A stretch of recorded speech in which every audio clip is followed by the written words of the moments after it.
পটুয়াখালীর মধ্যে আপনারা তো অনেক জায়গায় চটপুটি খাইছেন, বাট আজকে যে জায়গায় চটপুটি খামু এই জায়গার চটপুটিটা একটু আলাদা। চটপুটি বানান কয় বছর যাবত? 15-16 বছর। পটুয়াখালীর মধ্যে তো অনেক জায়গায় গোস্ত রোস্ত দিয়ে চটপুটি বানায়, বাট আপনি যে চটপুটিটা বানান ডাইল আলু এগুলো দিয়ে, এগুলোর কারণ কি? এই বিলটা রাখেন এই জায়গায়। আবার কেউ বললেন না যে ভাই আমি টাকা দিয়ে খাইয়া তারপর রেটিং দিতেছি। আমার মতে 10-এর মধ্যে 9 দেওয়া যায়। এখন আমি আমার রেটিংটা দিতেছি যে 10-এর মধ্যে কত পাইবে।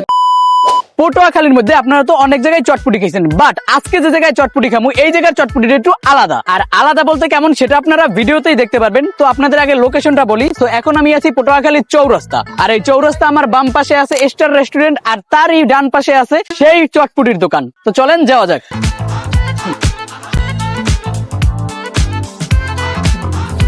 ওকে গাইস, এই যে আমার পিছে দেখতে পাইতেছেন ছোট্ট একটা দোকান, তো এইটাই হচ্ছে সেই চটপুটির দোকান। তো চলেন এখন আমরা ওই জায়গায় যাই, যাওয়ার পরে চটপুটি অর্ডার দেই। হ্যালো, আসসালামু আলাইকুম আঙ্কেল, ভালো আছেন? আচ্ছা, মানে আমরা একটা ভিডিও বানাইতেছি, ভিডিও বানাইতে সমস্যা নাই? না না, আচ্ছা, মানে অনেক জায়গায় শুনি যে আপনার চটপটি নাকি ভালো পটুয়াখালীর মধ্যে। আমরা আর কি চলে এসেছি যে আসলে ভালো কিনা একটু টেস্ট করার জন্য। তো আপনি আমাদের 2টা দিবেন। আচ্ছা ঠিক আছে। বানানোর পরে আমরা খাই, খাওয়ার পরে আমরা রেটিং দেবো যে 10-এর মধ্যে কত পাইবে।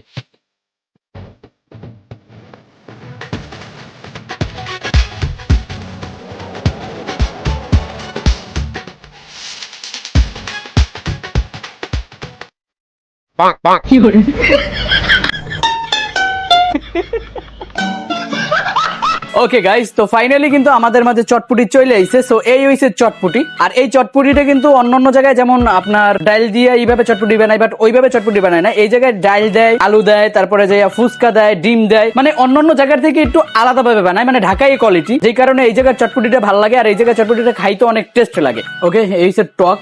আর এই জায়গায় আর ঝালও দিয়ে দিচ্ছে এক্সট্রা, দেখছেন? আর ভাই এই জায়গায় সব থেকে যেটা বেশি ভালো লাগে এটা হচ্ছে বোম্বাই মরিচ দেয় না, এইটা বোম্বাই মরিচের সাথে এই চটপটিটা ভাই মানে কি বলবো, জাস্ট আপনারা না খাইলে বুঝবেন না। ভাই একটু টিস্যু দিয়েন তো।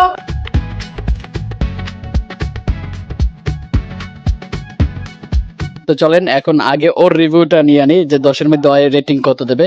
তো বন্ধু, আসলে ভাই চটপুরিটা এককালে জোস, তবে এর আগে অনেক চটপুরি খাইছি কিন্তু অত ভালো লাগে নাই, কিন্তু এই কাকার এই জায়গায় অনেক ভালো লাগছে। আমার মতে 10-এর মধ্যে 9 দেওয়া যায়। ওকে গাইস, এদিকে কিন্তু আমার খাওয়া শেষ। এখন আমি আমার রেটিংটা দিতেছি যে 10-এর মধ্যে কত পাইবে। তার আগে বলি 10-এর মধ্যে এটা 9 পাইবো। তো এই জায়গায় 10-এর মধ্যে 9 পাইছে। আর পটুয়াখালীর মধ্যে আমি অনেক জায়গায় চটপটি খাইছি, বাট এই জায়গার চটপটিটা আসলে একটু আলাদা, কারণ ডাইল আলু দিয়ে বানায়। অন্যান্য জায়গায় তো ডাইল আলু দিয়ে খুব কম বানায়, এই জায়গায় ডাইল আলু দিয়ে বানায় একটু ঢাকাই টাইপের, যে কারণে আমার কাছে ভালো লাগে। আমি প্রায় এসে এই জায়গায় খাই। তো চলেন এখন আমরা যাই, যাওয়ার পরে বিলটা দেই, নাইলে আবার বলবেন যে ভাই মাগনা খেয়ে তারপরে যে রিভিউ দিতেছেন ভালো।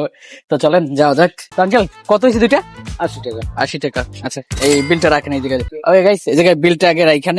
তারপরে আবার কেউ বললেন না যে ভাই আমি টাকা দিয়ে খাইয়া তারপর রেটিং দিতেছি। জাস্ট ভালো লাগছে, যে কারণে আমার এই জায়গায় রিভিউটা দেওয়া। আপনি যে চটপুটি বানান, জি। চটপুটি বানান কয় বছর যাবত? 15-16 বছর। পটুয়াখালীর মধ্যে তো অনেক জায়গায় গোস্ত রোস্ত দিয়ে চটপুটি বানায়, বাট আপনি যে চটপুটিটা বানান ডাইল আলু এগুলো দিয়ে, এগুলোর কারণ কি? এটা আমি তো ঢাকায় শিখছি, ঢাকা তো এই চটপুরি ছাড়া অন্য কোনো চটপুরি নাই। তার আঙ্কেল আপনার নাম কি? আমার নাম মোহাম্মদ এমদাদুল্লাহ। তো আপনি একটু বলবেন যে এই লোকেশনটা কোন জায়গায় আপনার এই দোকানের? স্টারের অপোজিটিভে সোহাগ মেদা মার্কেট, বড় চৌরাস্তা।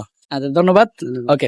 ওকে গাইজ, চলেন এই জায়গায় আমাদের চটপটি খাওয়া শেষ, আর আমরা তো রেটিংও দিলাম, আপনারা তো দেখতেই পারলেন। তো দেখা হবে পরবর্তী একটা ভিডিওতে। আজকের জন্য এটুকুই, টাটা, বাই বাই, এন্ড আসসালামু আলাইকুম।